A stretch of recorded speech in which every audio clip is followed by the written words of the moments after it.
Naitwa Mama Mlai, ninatokea Tegeta. Wanasema Tegeta kwa ndevu. Tuko pale na familia yangu na kanisa. Tunamshukuru Mungu, tunatumika kwa pamoja.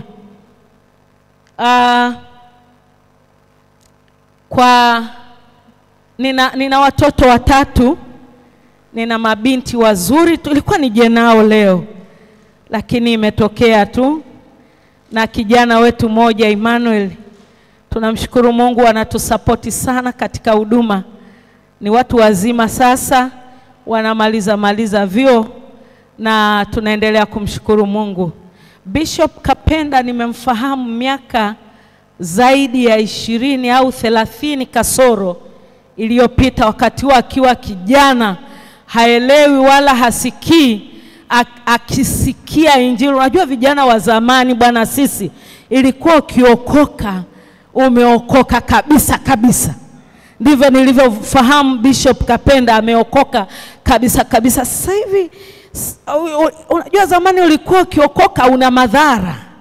Yaani ukiokoka kuna mahali panatikisika. Kuna mahali wanajua kwamba kuna mtu moja ameokoka. Siku hizi nyinyi vijana bwana, hatuwalaumu. Sasa kama ukiokoka mnaokoka hamna madhara.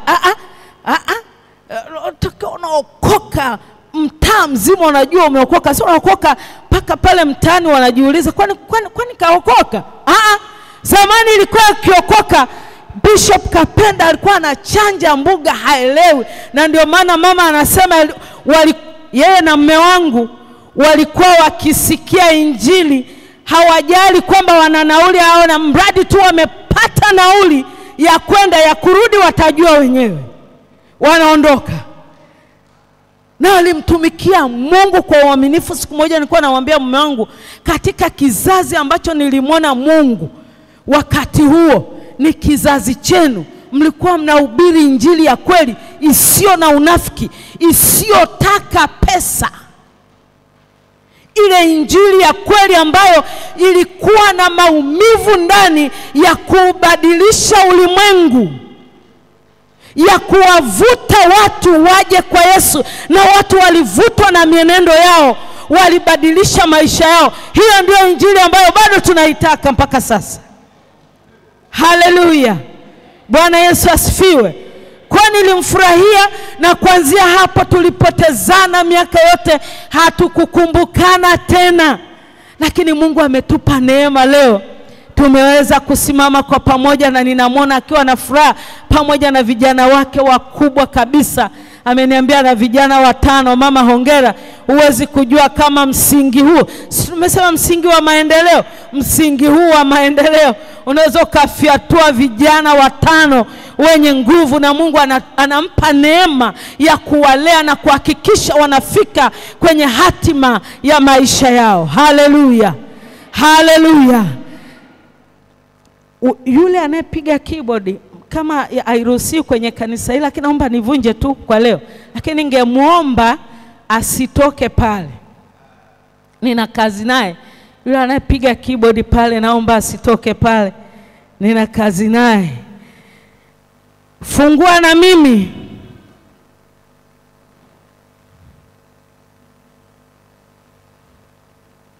Fungua na mimi Ezekiel mlango wa 22 mstari wa 30. Moja tu, mstari moja. Ezekiel 22 mstari wa 30. Ezekiel 22 mstari wa 30. Neno linasema hivi: nami nikatafuta miongoni mwao atakayelitengeneza boma na kusimama mbele zangu mahali palipobomoka, kwa ajili ya nchi, nisije nikaiharibu, lakini sikuona mtu. Nami nikatafuta mtu miongoni mwao atakayelitengeneza boma na kusimama mbele zangu mahali palipobomoka kwa ajili ya nchi, nisije nikaiharibu, lakini sikuona mtu. Baba, wewe ni Mungu unayejua kutusimamia, unayejua kutupa nafasi ya kusimama mahali palipobomoka. Ninakushukuru kwa ajili ya watoto wako hawa. Ninakushukuru kwa ajili ya maisha yao. Ninakushukuru kwa ajili ya kanisa la Betheli. Yamkini umelenga kuna mtu moja, wakiwa wa 10 mimi sijui, lakini inawezekana umelileta kwa wakati neno hili kwa ajili ya mtu moja tu ambaye anawiwa kutengeneza mahali fulani. Mimi sijui namtuma kwenye eneo gani, lakini yamkini yupo uliyekusudia kuguswa na maneno ya siku ya leo. Ninaomba neema yako isimame Bwana, mkono wako tengeneze, basi mtu huyo aweze kusimama mahali palipobomoka katika jina la Yesu Kristo. Nami nimeamini, amen. Neno tulilolisoma inawezekana ni neno la kawaida sana. Inawezekana ni neno ambalo umelisikia mara 100 kidogo au hata zaidi ya mara 100. Inawezekana ni neno ambalo kwako linaweza lisiwe na uzito, inategemea kwenye maisha yako. Inawezekana ni neno ambalo umelisikia kwa jirani, umelisikia kwa mchungaji wako, umelisikia kwa mtu yeyote na ukaona inawezekana linamhusu mtu mwingine.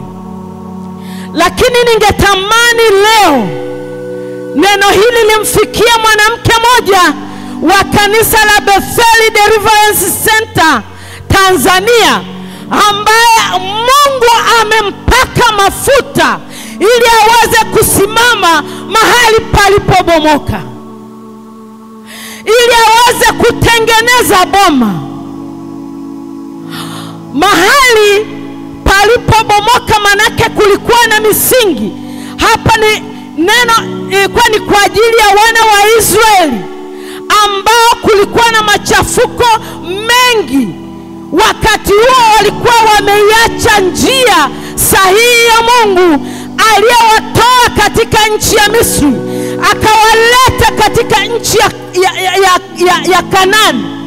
Lakini wakati huo kulikuwa na mambo mengi yaliyokuwa yanajitokeza kwenye maisha. Ukiangalia kwenye Ezekieli kuanzia mlango wa 1, kuna mambo mengi. Waliinuka manabii wa uongo, wakainuka walimu wa uongo, wakainuka wauaji. Ni wale ambao Mungu aliwatetea.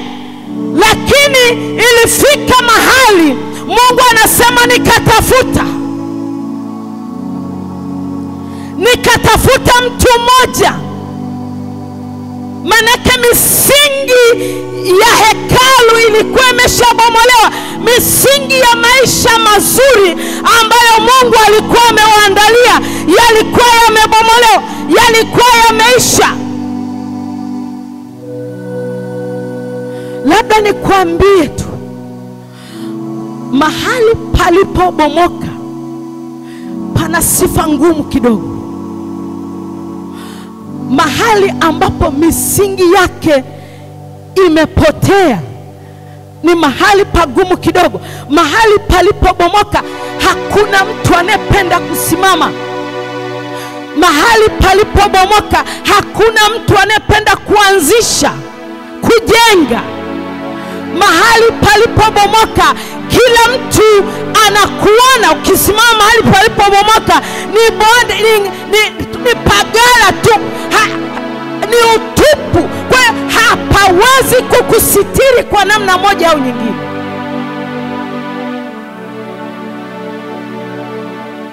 Pamebomoka.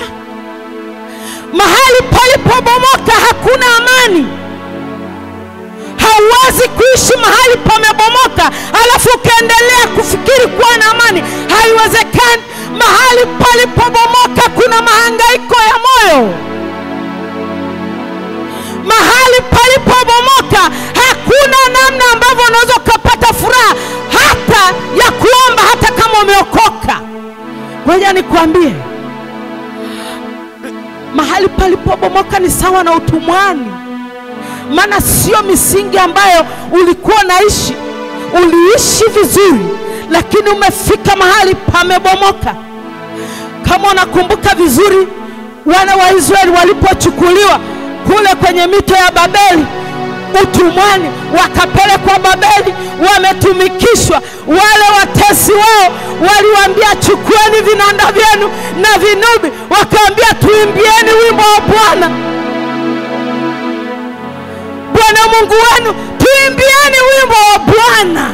Lakini wana wa Israeli wakasema, Mungu, tunaimbaje wimbo wa Bwana? Wimbo hauimbiki. Mahali palipobomoka wimbo hauimbiki.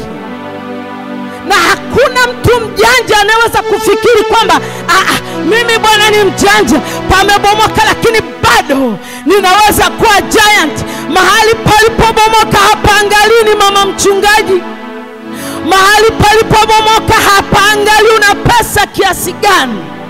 Ngoja nikwambie, leo ninaongea na wamama. Wa baba naomba mpozi kidogo. Wamama, jeshi kubwa tunalolisema siku zote, ambao tunafikiri kwamba hao hawatikisi, lakini nakwambia ngoja wafike mahali palipobomoka wimbo hauimbiki.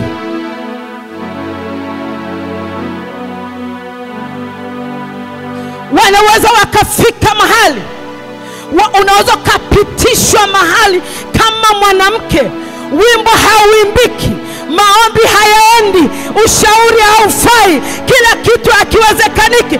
Mahali palipobomoka ndio sifa yake inasema hakuna mjanja. Huwezi kuwa na amani mahali palipobomoka. Sasa kama mwanamke lazima ujifunze kusimama kama Mungu anavyosema, nalimtafuta mtu mmoja, hatafuti jeshi, hatafuti wanawake wote kanisani, hatafuti watu wengi. Anasema namtafuta huyo mtu mmoja atakayesimama na kulitengeneza boma mahali palipobomoka. Kwa sababu akitafuta wengi, inawezekana mkashauriana mkarudi nyuma, inawezekana mkatiana ujinga, mkasema vita hii ni ngumu, hatuwezi, lazima tuachane naye. Anasema namtafuta mtu mmoja atakayejitoa ufahamu na kusema, hapo palipo na nyoka, hapo palipobomoka, mimi ndio nitasimama mahali hapo. Na inawezekana mama, umesimama wapi? Inawezekana misingi iliyobomoka ni misingi ya watoto nyumbani. Pamebomoka, ukiangalia hakuna anayewatamani watoto wako, hakuna anayewatamani watoto wako, hakuna anayewataka watoto wako. Mpaka wakifika kwa majirani wambia, nenda nyumbani, hatutakucheza na watoto wetu. Ni watoto na mama umeokoka. Unajaribu kufikiria, hivi hapa ninasimama kwa sababu gani? Kwa nini nisiquit? Ujue misingi imebomoka, na kama mama lazima usimame. Ndio maana huwa nawaambia wanawake, never ever think giving up on your children.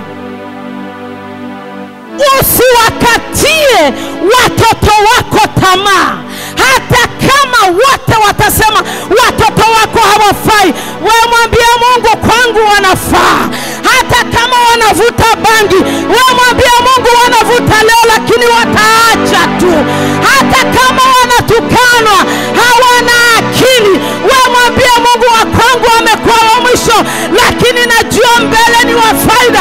Usimkatie mwanao tamaa. Ni misingi tu imebomoka, na ni jaribu lako. Inawezekana umepewa. Mwanamke ulioko mahali hapa, lazima ujue nafasi yako. Lazima ujue nafasi yako kwa watoto. Watoto wako wanakutegemea. Hakuna mtu mwingine atakayesimama. Kama unafikiri na kutania, twende kwenye Mithali 10. Mithali 10. Haleluya, Haleluya. Mithali 10 mstari wa kwanza. Mithali 10 mstari wa kwanza. Oh, Mithali 10 mstari wa kwanza. Naomba mtu mmoja aweze kunisomea Mithali 10 mstari wa kwanza. Mithali 10 mstari wa kwanza. Neno la Mungu linasema, mwana mwenye hekima humfurahisha babaye, bali mwana mpumbavu ni mzigo wa mamaye. Haleluya. Amen. Asante. Haleluya. Haleluya. Ngoja nikwambie vizuri. Hakuna hata walioko hapa watanisamehe, hakuna mwanaume anayependa vitu vibaya. Hayupo. Angetamani vitu vyote viwe vizuri tu. Wanaume mpo? Anatamani vitu vyote viwe vizuri.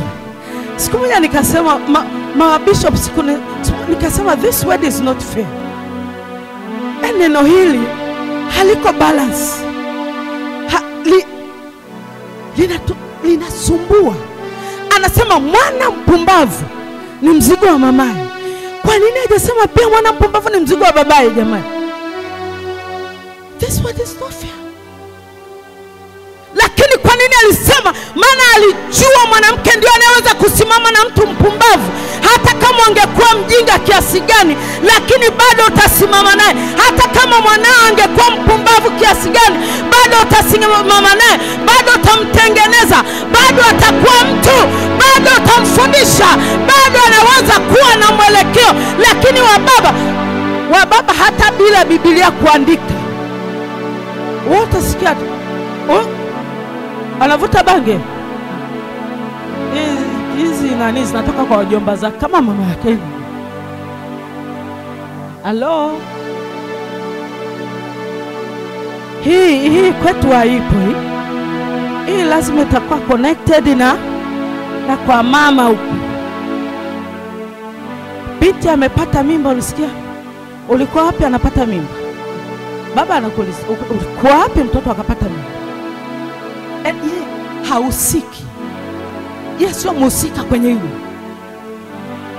Na usipokaa sawa ukajibu, akasema kwani wewe si baba, kibao utakachokipata mimi sipo. Hasira zote za binti aliyepata mimba zinakuishia wewe. Hasira zote za mtoto mwenye tabia mbaya zinakuishia wewe mama. Wanasema jamani, hivi kwa nini? Kwani mimi ndio nimempa? Kwani mimi ndio nimefanya avute bangi? Kwani mimi? Wewe endelea kubisha. Wewe endelea kungangana. Tulikuwa wote. Kwani wale safiri? Si ulikuwepo? Bwana nao wakati kwani huyu si wa kiume? Kwa nini wasika naye uongee naye mambo ya kiume? Mimi nitamweza wapi? Sijui nini. Wewe unasahau Biblia imeweka wazi. Biblia hapa mimi naamini naongea na wamama waliokoka kwamba mwana mpumbavu ni mzigo wa mamaye, ni mzigo wako mama. Hapo pamebomoka. Ni lazima ujue kwamba pamebomoka. Mimi kama mama siwezi kumkatia mtoto wangu tamaa nikamtupia kwa watu wengine, nikamtupia gerezani, nikamtupia kwenye ustawi wa jamii, nikamtupia kwenye magereza ya watoto wanaorekebisha tabia. Huko ndiko anakoenda kujifunza nyingine ngumu zaidi kuliko aliyotoka nayo. Ni wakati wa kusimama na watoto wako. Useme watoto wangu najua wameharibika. Hakuna shangazi anayemtaka, hakuna mtu yeyote anayemtaka, lakini kwangu bado atabaki wa thamani. Kwa nini? Kwa sababu nimeamua kusimama mahali palipobomoka. Nimeamua kusimama na Mungu. Nimeamua kulisukuma.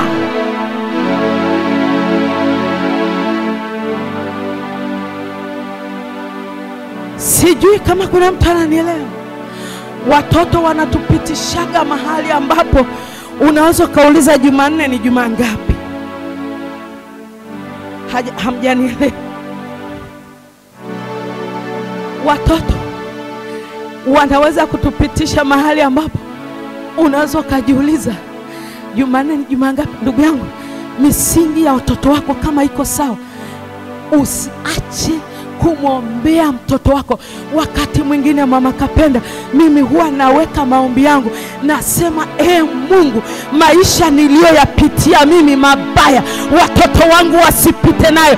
Maana inawezekana nimepita kwenye maisha magumu, nilikuwa napita kwenye maisha magumu, hata kiatu sina, ninakwenda shuleni na malapa, ninakwenda shuleni sina uniform, ninakwenda shuleni sina pocket money, nimesoma boarding, wenzangu wanakaa, asubuhi wananunua hiki, jioni wananunua hiki, lakini unaangalia hivi. Yani nikasema Mungu, kama uishivyo, mahali nilikopitia, maisha niliyoyapitia mimi, watoto wangu wasipite hayo maisha. Hayo ndio maombi yangu usiku na mchana.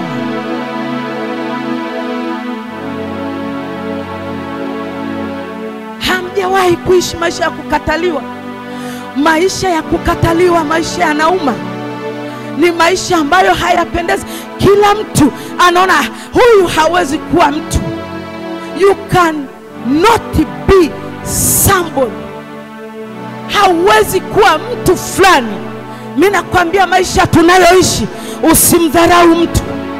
Nasema usimdharau mtu. Usimdharau mtu. Usimdharau mtoto wa jirani, mtoto wako usimdharau, kwa sababu wale tuliodharaulika lakini ndio tunatunza familia. Wale ambao tulionekana hatuna kitu, kwa sasa ndio wakikaa kikao wanauliza, Mama Ana unasemaje, tufanye sherehe au tusifanye? Lakini hapo haikuwa rahisi. Pako umesimama unasema, hapa palipobomoka is my portion.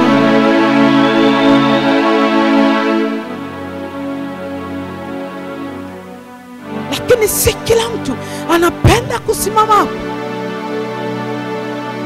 Tatizo ni kwamba unaweza kusimama uko in off. Leo wamama wamenifurahisha sana.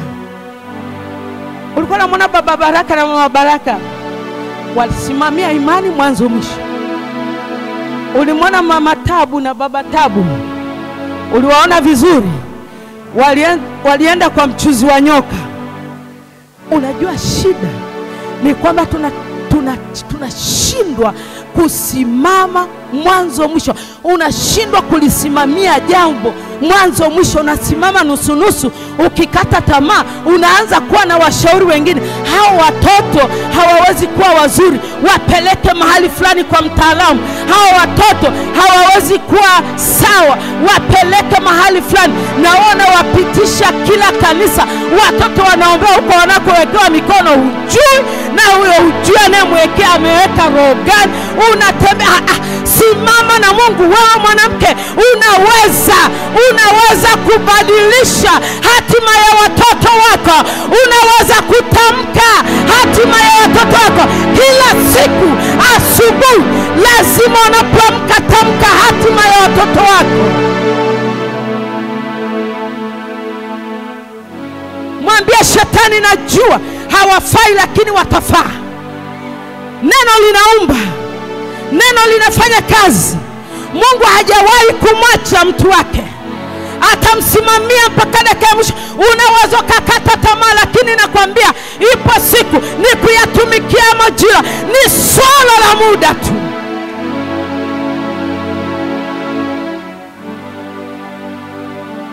Sijui ulikosimama, sijui, inawezekana ni kwenye ndoa pamebomoka, hakuna anayetamani ndoa yako. Wewe mwenyewe huitamani, wewe mwenyewe huitaki, wewe mwenyewe umechoka, wewe mwenyewe huwezi. Maana kama ni kwa washauri ulishaenda, haiwezekani, haikuwahi kufaa. Kama ni kwa ndugu ulishawahi kushtaki, naongea na mwanamke wa kanisa, ulishawahi kushtaki, hawakukusaidia. Mpaka ukienda, hata kama unaenda kusalimia, leo sijui ameleta nini tena. Maana wamekuzoea. Unapeleka mashtaka kila siku, unapeleka mashtaka. Ninajua inavyouma. Hakuna ndoa iliyo imara 100%. Haipo. hata ya yule ambao unafikiria hii labda itakuwa paradiso. Haipo. Hakuna ndoa nzuri. Umeshindwa tu techniques za kuisaidia ndoa yako. Mimi nakwambia unaweza kama hadithia mtu, unakuta yeye mwenyewe naye analo kubwa zaidi ya lile nalo. Unaweza kumwambia baba mkuu siku moja, bishop siku moja, mama, nina rafiki yangu alinipigia simu analia kabisa. Kaambia mama Mlai, sasa inatosha. Kaambia kwa sababu gani mama? Akasema inatosha. Ninaamua kufunga virago vyangu nikatafuta mahali popote. Nikamwambia kwa nini? Akasema tumeshaita wadhamini, haikuwezekana. Nikaondoka nikaenda kwa mama mkwe ili nami nimwambie yanayonipata juu ya mtoto wake. Anasema nilipofika sikumkuta mama mkwe wangu. Unajua alienda wapi? Na yeye jana yake alikorofishana na mume, kwa hiyo na yeye hayupo. Ameenda wapi? Hajui. Kwa hiyo akasema nikarudi, ndio anapiga simu anasema mama, mimi naondoka na naomba usinishauri kabisa vinginevyo. Nikamwambia naomba nisubiri nakuja. Nikachukua gari nikaenda, nikamwambia haya unaenda wapi? Akaniambia sijui. Nikamwambia twende. Kampakia kwenye gari tukaenda nyumbani kwangu. Akaniambia kwani hapa ndio sasa umenileta? Nikamwambia bado tuna safari. Yaani popote utakaponiambia twende mimi nitaenda, lakini kwa leo tunapumzika hapa. Akaniambia sawa. Mume wake hakupiga simu, hakumtafuta. Unajua hakuna kitu kinauma kama umeondoka na unategemea angalau mwenzako huku nyuma aseme kwani uko wapi? Hata kwa hasira tu, hata kwa ukali tu, hata akwambia huko ulikoenda usirudi tena. Lakini yule baba alinyamaza kimya, hakumtafuta, hakusema naye. Nilikaa na yule mama wiki nzima. Yule baba amekauka.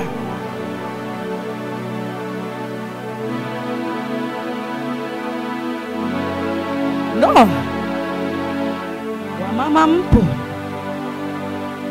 Ni kama mnapita paradiso. Mungu ashukuriwe Mungu. Neema yenu ni kubwa ujue. Lakini nakwambia kipita pazuri mkumbuke kuna mtu anapita pabaya. Tumekaa hiyo wiki nzima tunaomba. Sasa kumbuka mimi naenda kazini. Mimi kazini kwangu ni Kigamboni, hata kama ninaishi Tegeta. Kwa kila siku asubuhi saa 10 nimeshaamka, niko Kigamboni. Narudi, nikirudi nakuta nalia. Tunawasha mpaka saa 8. Saa 8 usiku. Mimi naamka saa 10 naenda kwa the whole week.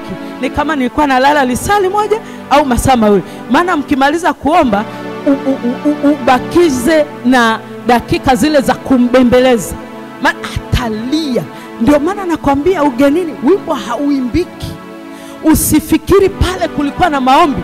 Alikuwa haombi, alikuwa analia. Nikamwambia jitahidi, sema hata Bwana Yesu nisaidie. Anasema mimi sitaki tena kabisa. Wakati mimi naomba, anasema Mungu nipe mahali pa kwenda. Mungu nipe mahali pa kwenda. Wakati mimi tumepatana kwamba tunaomba, yule baba angalau apige simu ili tujue tunatengeneza wapi. Lakini mwenzangu anasema Mungu nipe mahali pa kwenda. Nikimwangalia hivi naona ngoja nikate, na kwa naondoka kuanzia hapa sebule ni kubwa na kwenda kule ili nisimsikilize maombi yake anayoomba. Mimi niendelee kuliombea shauri la Bwana, maana pamebomoka. Lakini siku ya 7 yule baba akapiga simu. Kwapi? Baba, uko wapi? Kwanza alivyopiga akajishauri, nipokee au niache? Kama kwa serious. Nikamwambia tena, pokea chapter moja. Mungu, hapo ni simu inaita mara ya kwanza imekata. Baba yule akaita tena mara ya pili.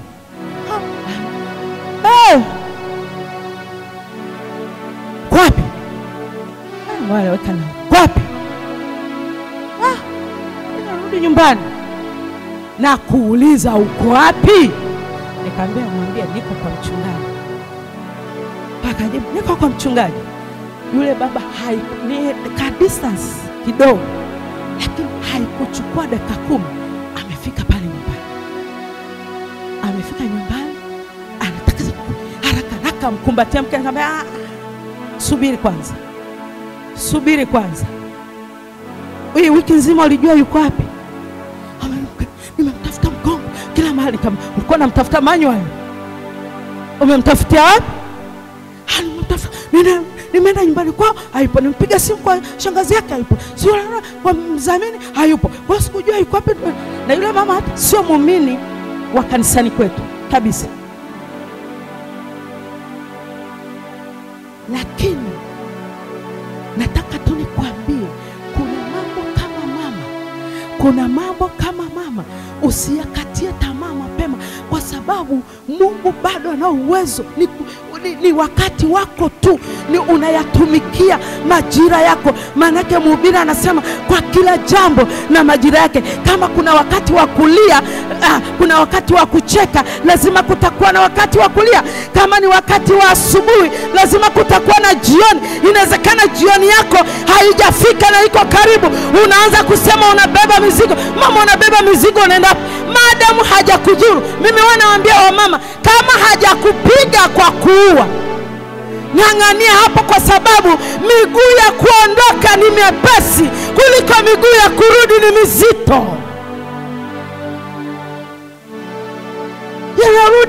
Unarudi, hata kama unarudi, lakini ukiwa hauko sawa. Si sawa na jambo kuisha ukiwa umesimama hapa hata kama pamebomoka.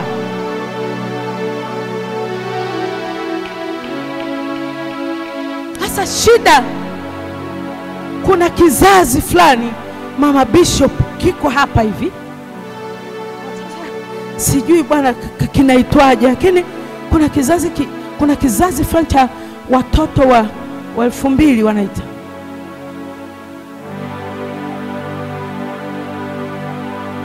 Gen Z generation. Samahani kama wako, lakini sio ninyi wa kanisa hili. Sio ninyi wa kanisa hili. Ukimwambia uvumilivu, kwake ni msamiati mgumu kuliko kula. Ukimwambia kuna kuvumilia kwenye ndoa, kwake ni msamiati mgumu. Anapenda maisha fulani hivi.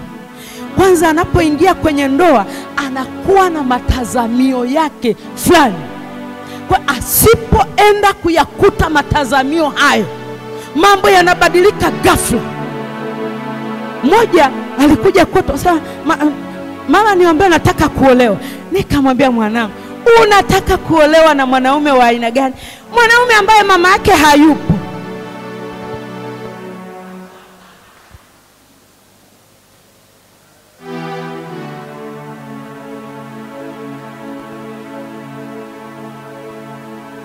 Hataki mama mkwe. Umenielewa? Wana matazamio mengi. Wanayo matazamio mengi. Matazamio yao yasipofikishwa na yule kijana, hakuna uvumilivu na hawashauriki. Hata ungemwambia nini, yani unakwenda kumshauri, yeye ndiye anakushauri. Hawashauriki. Lakini sio wote. Kuna ambao wana uwezo na stamina ya kusimama mahali palipobomoka. Wamama mlioko mahali hapa, kuna wamama nimeona wana umri, wanaweza wakawategemeza vijana. Biblia inasema wako wapi wale wamama wazee, wawafundishe vijana kuvumilia, kupenda mume. Hawajui kupenda mume, anachojua ana matazamio yake. Na ukimuuliza mwingine anakuambia unataka kuolewa na mwanaume wa aina gani? Nataka kuolewa na mwanaume ambaye tayari ana gari, tayari ana nyumba, tayari ana vitu fulani fulani. ana matazamio. Ni wanawake. Sisi tuliolewa, Mama Bishop amenichekesha aliposema alipokwenda kwenye chumba cha kijana, yani kama ingekuwa ni akili yake kama sio Mungu. Unajua hawa watu kabla hawajaoa waliomba, kama sio Mungu kumshikilia, nafikiri angeweza kusema bwana subiri kwanza. Anavuta tu mwaka unaisha, mwisho anakata tamaa. Lakini kwa sababu ilikuwa ni kusudi la Mungu. Lakini sio vijana wa sasa hivi. Vijana sasa hivi ukimuulizwa anataka kuolewa na mwanaume aina gani, anakuambia mwenye gari ambaye amejenga tayari, ATM yake imeshiba.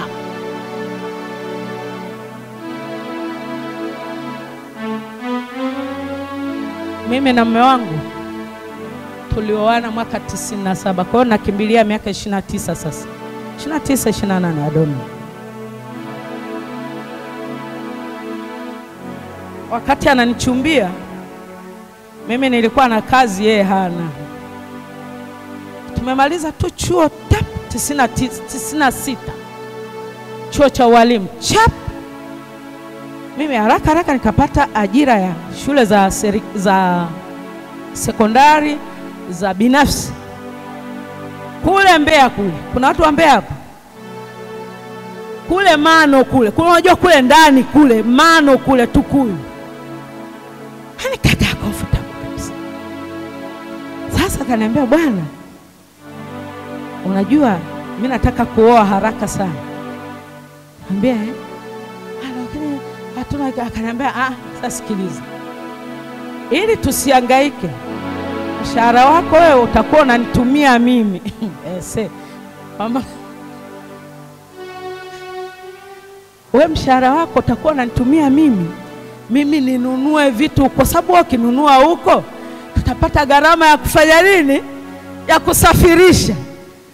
Asijui akili zangu zilikuwaje. Kwa hiyo mimi nikipata mshahara katikati namtumia, kwa hiyo yeye anafanya ya kufanya huko. Unajua mwaka mzima niko kwenye hilo zoezi. Sasa nyumbani wewe vipi?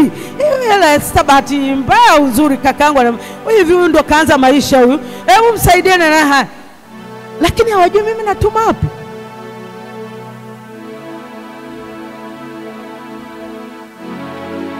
Sikumwambia mtu yeyote. Hata mama yangu nilikuwa nampenda, lakini sikumwambia. Kwa mimi mama, mimi hela yangu kwanza nilijua hakuna mtu anaweza kukubali akili hiyo. Na hata wewe unaweza kaona akili akikuacha hapo, wewe fikiria yeye yuko Moshi, mimi niko Mbeya na hakuna simu kipindi hicho.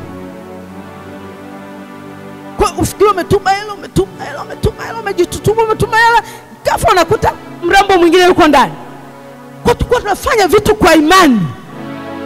Lakini kweli alikuwa mwaminifu baba wa watu, chonga kitanda, chonga kabati, anachonga. Kwa by the time tunaoana anakuambia, mke wangu hivi ndio vitu vyako na hela yako uliokuwa unanitumia. Aliniambia niamini hutapata hasara, na kweli nilimwamini. Sikupata hasara kuanzia mwaka 97 mpaka leo. Hajawahi kuniacha, hajawahi kunifanya ni ale mabishano madogo kama nilivyokuambia kwamba hakuna ndoa iliyo paradiso, lakini inafika mahali hakuna mtu anaongea na mwenzake. Sasa tunaanza kuviziana, nani anaanza? Nyie hamna mchezo huo? Nani anaanza hapa? Nani anaanza?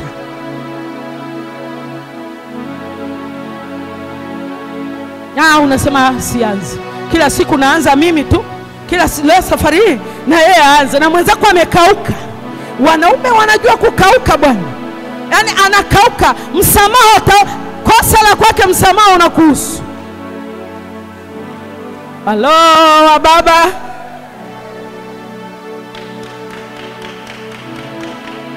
Kauka. Hataki hata kusikia. Lakini kama kawaida ya wamama wanaosimama mahali palipomoka, unaiangalia situation, unaona hii kama nisipokuwa na akili ninakwenda kuharibu kabisa. Unaona saa 6 za usiku mtu yuko, siwezi kulala kabisa, amka tuongee. Ni mwanamke mwenye akili, anaweza kusema pamoja na kwamba umenikosea wewe, lakini lazima tuyamalize. Ukiona hawezi, hataki kuyamaliza, unasema basi yaishe baba fulani, naomba tu nisamee kosa lake. Nimekusamee, usirudie tena. Yani unajiuliza, hivi huyu ni mtu au ni mtarajie mwingine?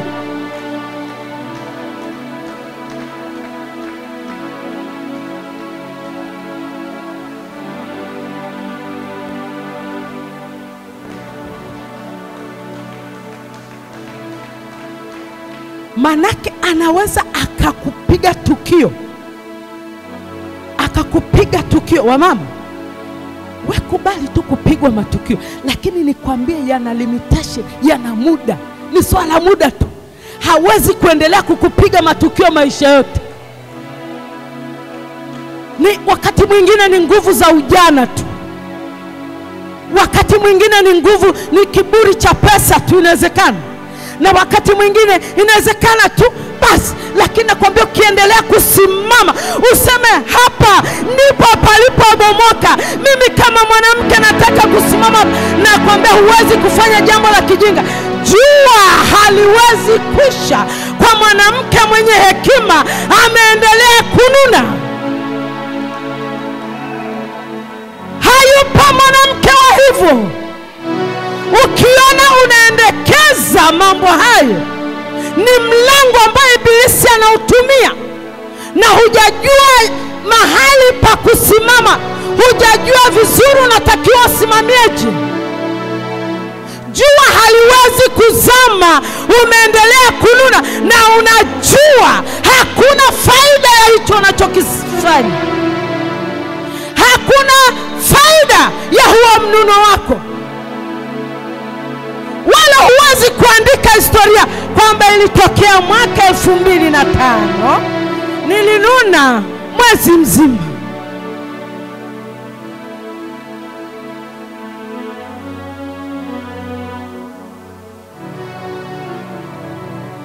Wabishi bwana. Bishi, kuna sawa wabishi. Kuna sawa wabishi, lakini kama mwanamke unayaangalia, unasema ngoja niangalie ubishi wako. Ubishi kama wawaha. Kuna waha hapa ni utani tu, lakini unasema ngoja niangalie ubishi wako. Nakumbuka 2014 mchungaji na mama tulipata kiwanja kizuri, tukajenga kanisa. Akatokea tu mtu akasema ni changu, na kanisa tumeshajenga, tunaabudu. Sisi tukajua ni utani. Yule baba akaniambia, mama, wana kuona kama mama mwenye hekima, lakini kweli hiki kiwanja cha kwanza yule bwana aliyowauzia sio sahihi. Kwa mwambie mzee aache umwamba, aje tuongee, pengine mimi nitataka hela kidogo tu. Baba, yule baba amesema mkaongee. Kaambia, nimekwambia hivi, kama vile Israeli ambaye hakutoa hata hatua moja kwenye ardhi yake, na mimi sitoi. Kaambia, lakini baba, lina hatari. Sasa nalisema kwa sababu yeye ndio amekuwa mshuhudiaji wa jambo hili. Kuna hatari? Hapana baba, kuna hatari. Nimekaa mwezi, tukapewa ile summers, mnahitaji ile ya kudemolish, ya kubomoa, siku 14. Mepewa siku 14 kwamba watakuja kubomoa mahali tulikojenga. Nikajua ni utani. Baba Mungu akahangaika na watu wanaofahamu hapa. Siku 13 zimefika. Nikamwambia, bwana, siku 13 nenda basi.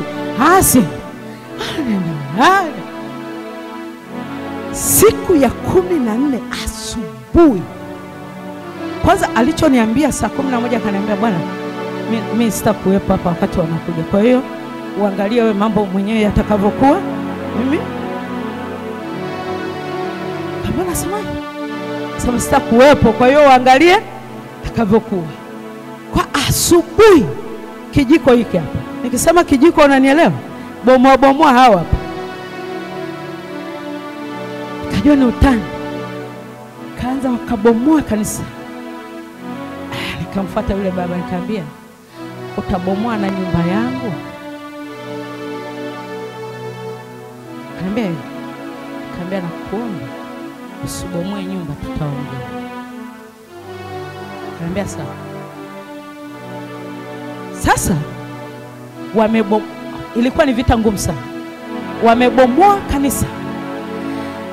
Kwa mabati yote yamelala chini. Kila mtu huko anacheka, vijana nini wale wakuchukua wakaanza kuibaiba. Kwa mimi nahamisha kitu kidogo, bati ninalolibahatisha ndio hilo, nasukuma una nguvu zangu, naenda huku napeleka huku. Mara wakaja wakatokea vijana tu wa Samaria wakasema, mama ngoja tukusaidie kusanya mabati, nguzo zetu tukakusanya. Aliporudi akaangalia, hakukuwa na msingi uliobaki. Yaani hata yale matofali walifanya kubomoa, kuyasukuma ili tuume vizuri. Mimi kaambia tulia. Akaniambia sasa tunafanya nini? Waumini tunapeleka wapi? Kaambia watasali sebuleni.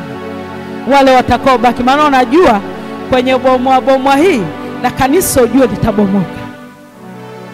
Haleluya. Kanisa ujue watakao baki ni wale wenye mioyo iliyofungamana na nyie. Wale ambao mioyo yao na saa Bwana si hatutaki dhoruba za namna hiyo, hawatabaki. Hawawezi kubaki. Kwa tumeendelea kusali sebule. Mungu alisema kila mahali anakwenda anasema, jamani wa baba mlioko kwenye kanisa, jamani wa baba mlioko kwenye mkutano huu, nataka kutangaza mke wangu tu ndio anaweza kusimama mahali palipobomoka. Na ninakwambia baba ulioko mahali hapa, ni vyema ukamsikilize mke wako, kwa sababu wanawake tunaona hatua 10 kabla ya mambo kuharibika, au hata na zaidi. Kwa hiyo huwezi kumwambia kitu kwa sasa hivi ukimwambia baba hilo lina hatari sawa. Ni swala la muda tu. Inawezekana unapambana na mambo kama hayo. Sasa hilo la kwetu ni kitu ambacho si kitu, lakini ya kwako inawezekana ni magumu zaidi. Ya kwako inawezekana yamefika mahali ambapo sasa huwezi hata kumweleza mtu yote. Ya kwako inawezekana yamefika mahali hayana tiba, lakini ni swala la muda tu. Mwanamke, simama kwa miguu yako. Simama ili uweze kutetea ndoa yako. Simama ili uweze kufanya shauri la Mungu. Bwana asifiwe. Bwana asifiwe. Haleluya. Maisha tunayoishi, kuna maadui wanaotuzunguka, nasi tunatamani wawe marafiki, lakini bado hata kama tungewapenda kwa mioyo yetu yote, lazima ujue hapo pamebomoka, ni lazima nisimame. Sasa wengine wanaanza kulipa kisasi. Nasema Bwana, kama yeye hanipendi, familia yenyewe hainipendi, kwa wako hawanipendi, mimi najipendekeza nini? Nasema uende kuna msemo mzuri Mama Bishop wanasema uende mahali wanakokualika, wasikokualika usiende. Ni familia. Ukakuta ndugu na ndugu hawapatani hata kidogo, na wewe upo kwenye familia hiyo, unayaangalia mambo unasema kana kwamba hayanihusu. Lazima ujue mahali hapo pamebomoka, na anayeangaliwa ni wewe kama mwanamke. Inawezekana ni kwenye familia ya mume wako pamebomoka, hawaongei, ndugu na ndugu hawaongei, watoto na mama hawaongei, na wewe upo kwenye familia hiyo na unatia chumvi. Lazima ujue kama mwanamke niliokoka, nina nafasi yangu ya kuhakikisha pamekuwa tambarare. Ni swala la muda tu. It's just a matter of time. Lazima litafika mahali jambo litaisha, lakini ujue wakati jambo linaisha lazima watajiuliza, nani alisimama mahali hapa? Nani alilitengeneza boma hili? Mwanzoni wakati naanza nilikwambia hakuna mwanaume. Kama wapo ni wachache wanaweza kukaa mahali palipobomoka, ni wachache, hasa kwa mambo ya ndoa, kwa mambo ya familia, kwa mambo ya watoto, kwa mambo ya uchumi. Wakati mwingine ukiona amesimama ni amejitambua kikweli kweli, lakini wengi ndio yule anasema mume wangu anapata pesa, lakini sijui anazitumia kwenye nini. Ujue pamebomoka, na sio mahali pa kwanza kutembea kwa mchungaji. Mtawachosha jamani.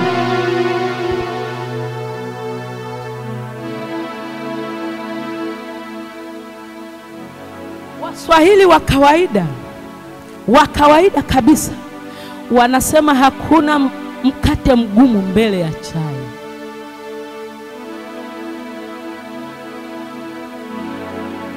Sasa kama ulimwengu wa kawaida una hekima ya namna hiyo, si zaidi sana sisi tuliookoka, si zaidi sana wanawake tunaomjua Mungu, kwamba hakuna mkate mgumu mbele ya chai. Huyo mwanaume hata kama asikite, na inawezekana umeolewa na mwanaume hata hajaokoka, usimdharau, mpe nafasi yake, mpe heshima yake, tambue kwamba naye ni baba. Unajua tunawalaumu wakati mwingine bora, lakini kweli nikwambie mchungaji, labda sio, lakini kuna makanisa jamani, wa mama leo tunaongea wa mama yani wa mama waliokoka wanakaa kiburi fulani hivi. Mwanangu mimi hajaokoka, kwa anafikiri anaweza akathamini mchango wa mtu mwingine zaidi ya mume wake. Hakuna kosa gumu nalo lifanya. Hakuna mwanaume yote dunia, hata kama angekatahira, anayependa kudharauliwa. Hayupo. Wa mama mnanisikia vizuri?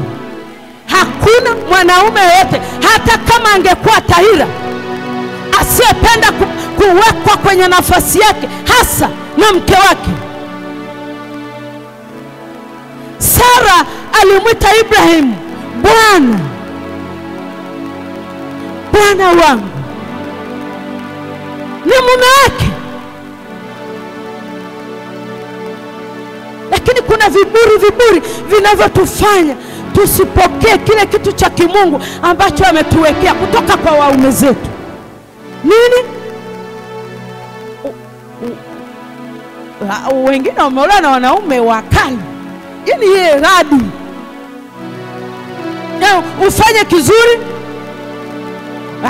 sawa, hakuna asante, hakuna umefanya vizuri, hata ungevaaje kwambia umependeza. Unatoka haya, amemaliza. Sasa wewe unaweza kutoka hivi, huyu mwanaume jamani hajaona kuna nimejinunulia mimi mwenyewe, hajaniona kweli kwamba hata kusema nimependeza, kununua hajanunua, hata kusema nimependeza. Kweli huyu mwanaume hapana. Kwa unamuondoa kwenye nafasi yake. Sasa unapomwona, na hicho ndicho shetani anakitafuta kwenye maisha yako. Maana hakuna taasisi inayopigwa vita kama taasisi ya ndoa. Maana najua wawili ni nguvu.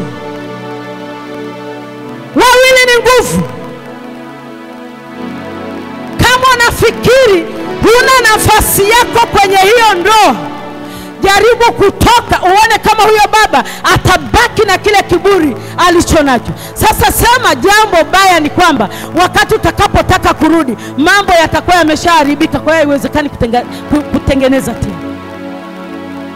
Umepoteza muda, umepoteza watoto.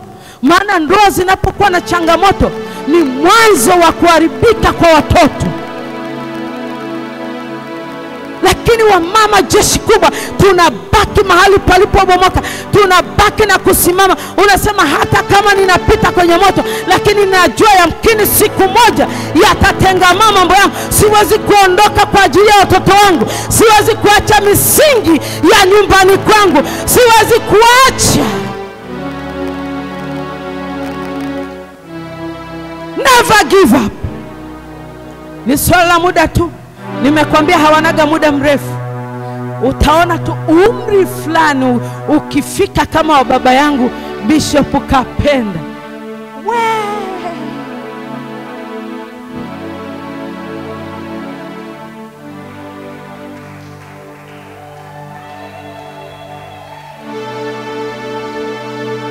Hata ungemwambia nenda, ngoja niende kwanza kwa mama. Zamani alikuwa anaweza kujifanyia maamuzi yake.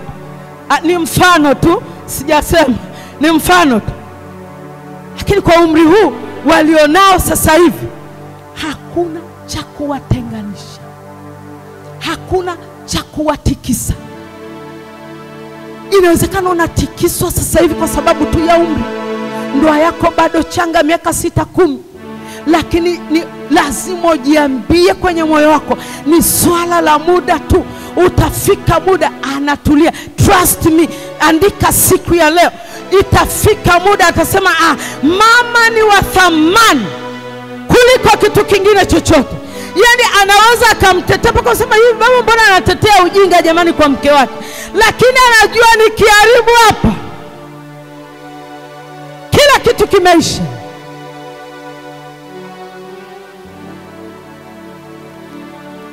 Wameanza mbali, wameanza mbali, wana maumivu mengi ambayo sasa hivi Mungu anawapa neema ya kufurahi pamoja na ninyi.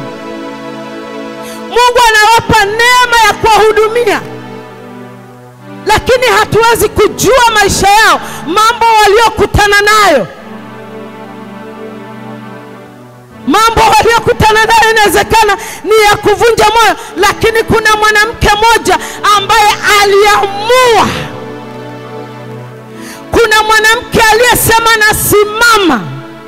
Kuna mwanamke aliyesema come what may, lazima tutoboe. Kuna mwanamke wa namna hiyo.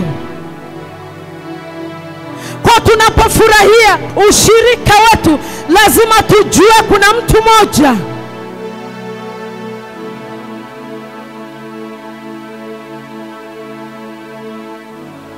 Hadi hamtaki mpigia mama makofi.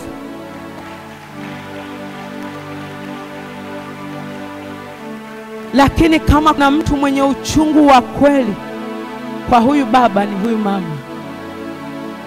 Wengine sisi wengine sisi baba umependeza, lakini tujui kuna mtu anafanyaje.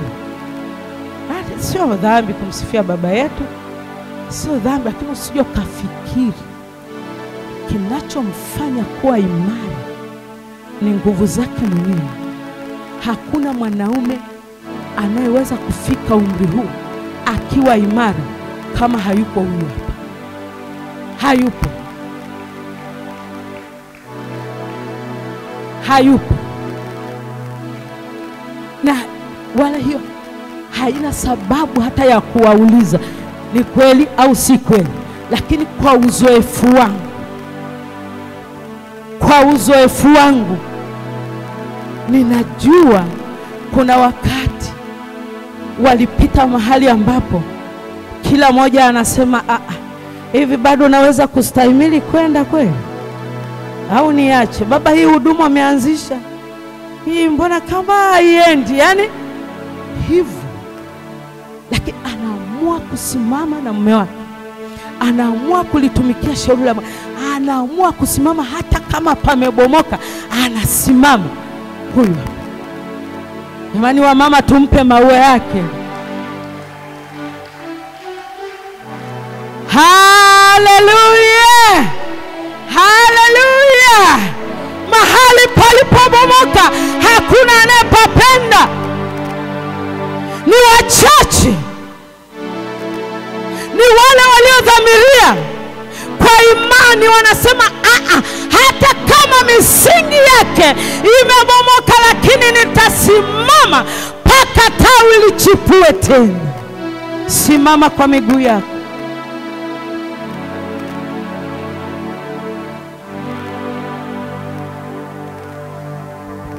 Jesus.